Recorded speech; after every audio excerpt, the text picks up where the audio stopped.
2, assistiremos a palestra Ibanor Anguinoni e Felipe Celal. Ibanor é engenheiro agrônomo, PhD em Ciência do Solo e professor titular do Departamento de Solos da URGS. Já Felipe Celal é agrônomo, mestre em Ciência do Solo e pesquisador do IRGA. Eles abordarão o tema plantio direto como alicerce dos sistemas integrados de produção. Bom, vocês veem que o título é Plantio Direto na Várzea. A história do plantio direto, claro que começou nas terras altas, mas ela tem uma história que começou em 1970. De 1970, quando veio como a solução de todos esses problemas de trazer uma agricultura de clima frio, um clima quente, que causou a degradação geral do solo, então veio o plantio direto como solução, mas pensando muito nas terras altas do Planalto. Em 1972, 73, quando começou a se trabalhar, então só tinha alguns 1000 hectares e todo o estado do Rio Grande do Sul, Paraná, todo mundo trabalhando plantio direto. Levando 20 anos para dominar o plantio direto no Planalto. Quando chegou em 1993, então tinha 300.000 hectares.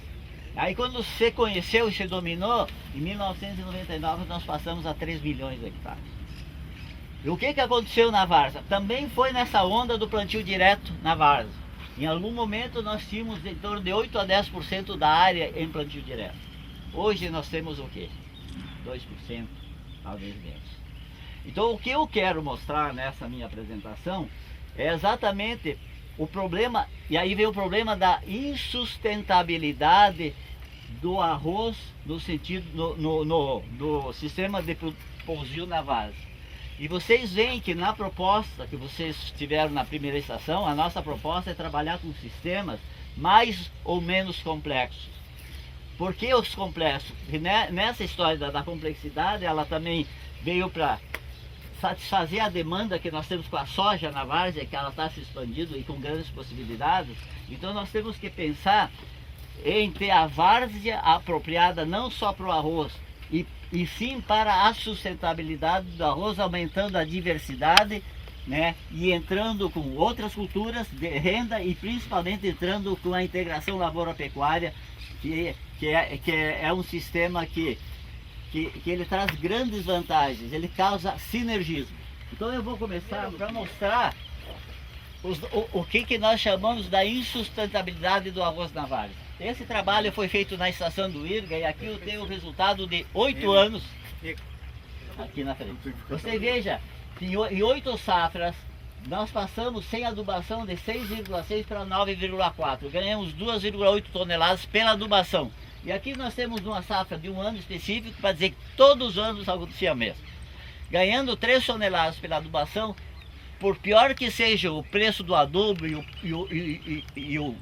o preço do arroz, sempre vai ser um resultado econômico. Mas quando a gente faz o balanço, nós botamos 960 quilos de N nas 8 safras, mas se considera que a eficiência do N é só 70. Significa que se botou 60, na verdade teríamos disponível 672 e saiu 928. Temos um déficit de 240 kg de nitrogênio que sai da onde?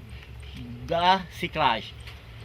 O fósforo, sempre se dizia, não, fósforo só manutenção, fósforo não é problema em várzea. Você botou 320 kg e saiu 378, déficit de 58. Potássio, você botou 560 kg, saiu 303, opa, um déficit de 253. Quando fomos analisar o solo, a matéria orgânica não mudou e o teor de fósforo no solo de 13 passou a 4, baixou.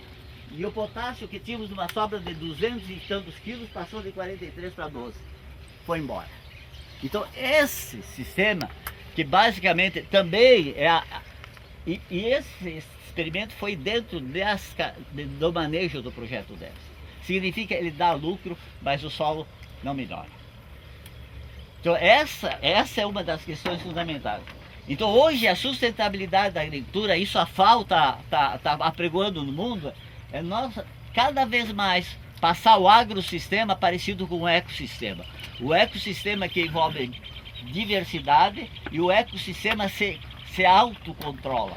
No momento que nós tivermos, né, esse manejo com diversidade de culturas, rotação e principalmente saldo positivo de carbono, isso é produzir resíduo, esse sistema ele mais se aproxima então do ecossistema natural e passa a depender menos de adubo, menos de agrotóxico. Aí nós temos que olhar, e aí uma coisa, qual é que é a função do solo? Para que o solo serve? Sustentar a planta, fornecer água, fornecer oxigênio e fornecer nutrientes. No caso do arroz, esses três não é problema. Do arroz, na questão das funções do solo, é só botar adubo. Porque ele tem o sistema de aerenque que bota oxigênio lá na raiz, não tem problema de estabelecer, embora existam solos de vários compactados, mas não é um grande problema, né? E ele não tem problema de água. Então, para o arroz, simplesmente a adubação.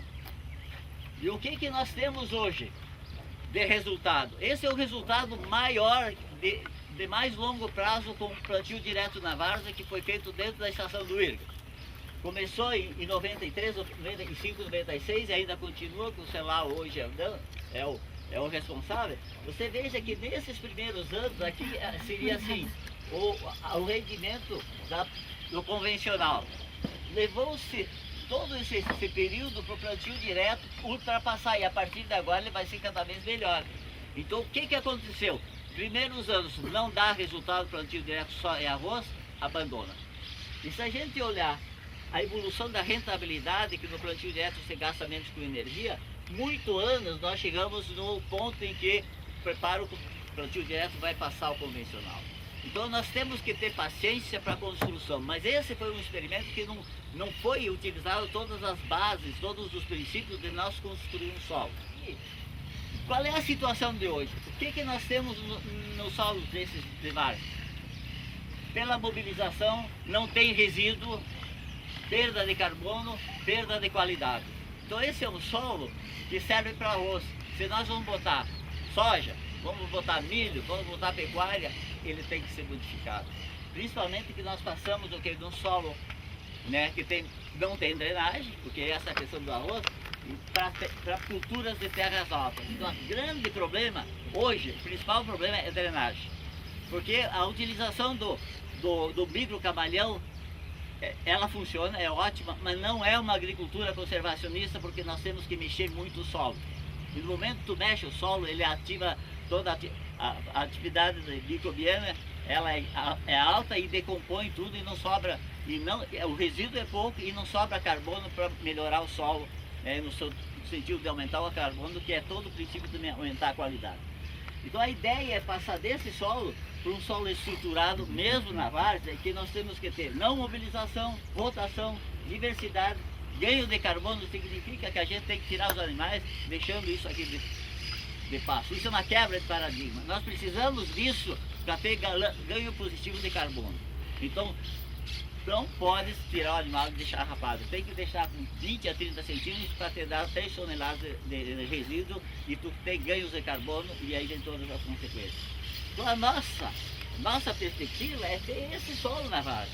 Eu olho para esse solo, eu não preciso fazer análise de solo nenhuma, eu sei que esse é o solo fértil. É só olhar a estrutura, a quantidade de raiz. Então esse é o objetivo de uma agricultura sustentável, passar desse solo para esse aqui. E agora eu vou mostrar um exemplo de integração lavoura-pecuária, na verdade arroz-pecuária. Tem vários locais. Aqui nós temos o tempo do sistema, 2, 5, 10 e 16 anos de Uruguaiana. O que acontece com a produtividade sem adubar? Ela vai aumentando à medida que aumenta o tempo. Significa que o solo vai melhorando, está havendo a reciclagem, depende menos do adubo.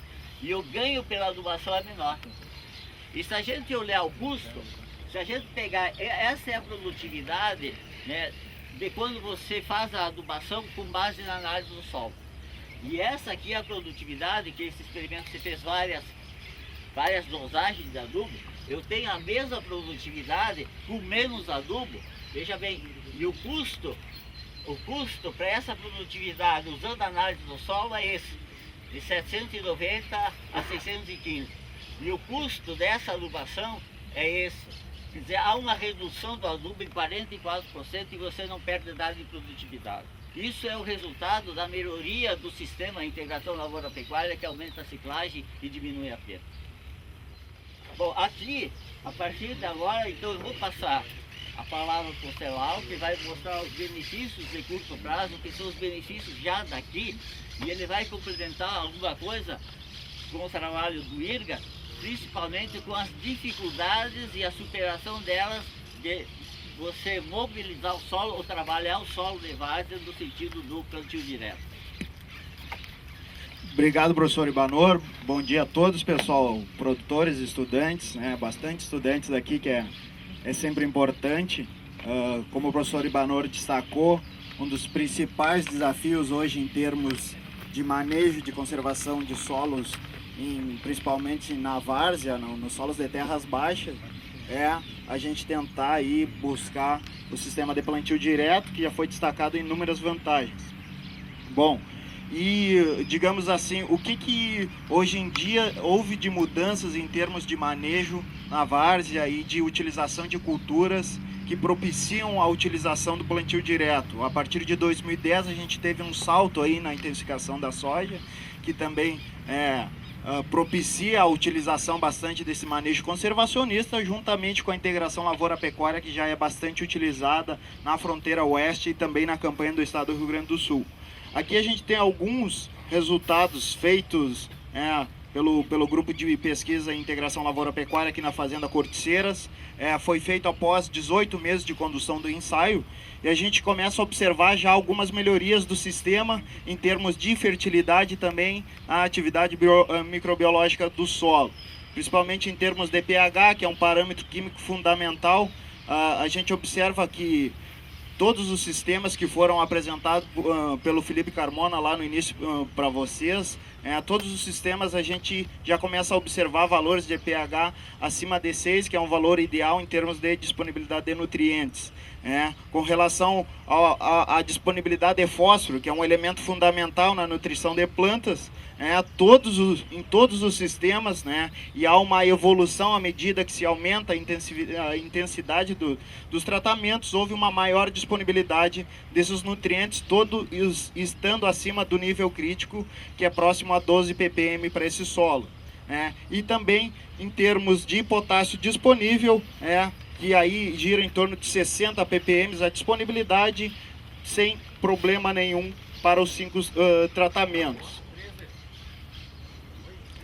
Com relação ao carbono lábil, a gente já tem alguns resultados preliminares, que à medida que se intensifica a utilização da rotação de culturas e a pecuária, há uma tendência de aumento do carbono lábil nesses sistemas, e isso a gente está falando de 18 meses, e conversando com o professor Ibanor, também a atividade microbiológica aqui que foi feita através de uma análise multienzimática do solo, à medida que a gente está aumentando a intensificação e a utilização de outras culturas, como a soja e também a inserção da pecuária no sistema, se aumenta a atividade bioquímica. Por exemplo, a gente começa no Planalto, são solos com mais argila, mais matéria orgânica, um tamponamento maior, e essas alterações que a gente observa nesses solos, a gente começa a observar em médio prazo. Aqui, com um curto prazo de 18 meses, a gente já começa a observar essas mudanças no solo.